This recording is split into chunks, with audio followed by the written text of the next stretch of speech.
ओम नमो भगवते वासुदेवाय।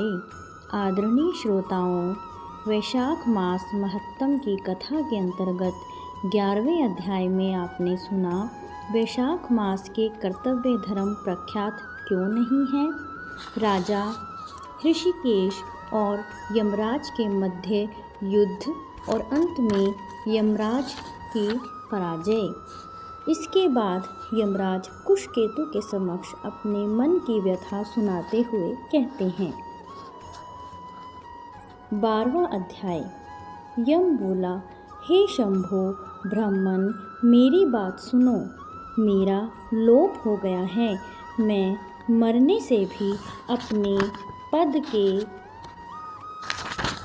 खंडन को अधिक मानता हूँ। हे कमलासन, अपने स्वामी के यहाँ रहकर उसके नियुक्त किए कार्य को जो नहीं करता है वह घुन बनता है। जो बिना कार्य किए खाता है तिर्यक योनि में जा 300 कल्प तक नरक भोगता है। जो निस्पृह होकर अपने स्वामी का काम पूरा नहीं करता है वह घोर नरक भोग कर कौवे की योनि पाता है। जो अपने कार्य में तत्पर रहकर स्वामी के कार्य को बिगाड़ देता है वह 300 कल्प तक चूहे की योनि पाता है। जो कार्य करने की सामर्थ्य होने पर भी घर में रह जाता है वह बिल्ली की योनि पाता है।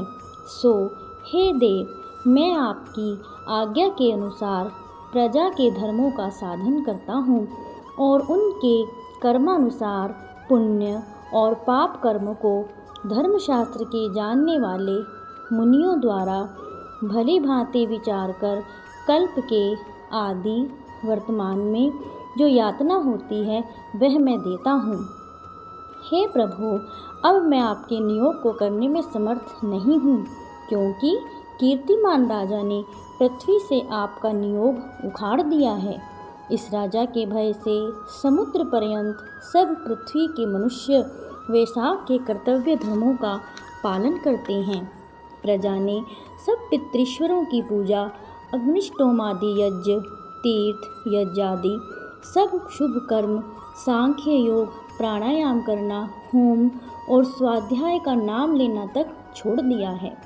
और अनेक प्रकार के पाप करने पर भी उनके वंश के, माता के वंश के व ससुर तक के वंश के 26 पीढ़ियों तक के पितृश्वर सब पापों से मुक्त होकर दिव्य देह धारण कर मेरा मार्ग छोड़कर विष्णु लोक में हरि भगवान के पास चले जाते हैं।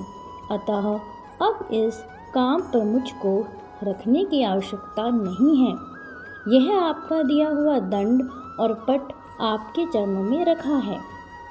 हे ब्राह्मण, जो अनेकों तीर्थ स्नान से, दान, तप, व्रत करने से, अनेक प्रकार के धर्माचरण करने से, प्रयास में पतन होने, रण में मरने से, यज्ञादि करने से देवगति नहीं मिलती है, जो मेष की संक्रांति में प्रातःकाल स्नान कर भगवान का पूजन कर कथा श्रवण करे और वैशाख महात्म्य सुने और यथोचित वैष्णवीय धर्मों का संपादन करे, तो वह विष्णु लोक का अधिपति हो जाता है।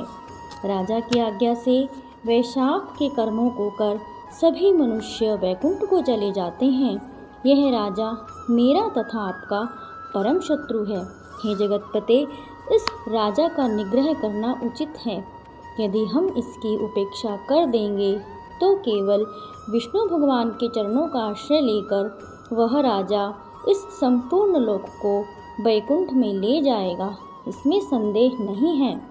इस कीर्तिमान राजा ने मेरी लिपि दूर कर दी है, ऐसा किसी क्षत्रिय ने आज तक नहीं किया। हे प्रभु, पट मार्जन की बात तो पुराणों में भी नहीं सुनी। उस राजा के सिवाय भगवान में तत्पर ऐसा राजा कोई नहीं हुआ जिसने पट मार्जन की घोषणा कर दी हो और यमलोक में आने का मार्ग रोक दिया हो।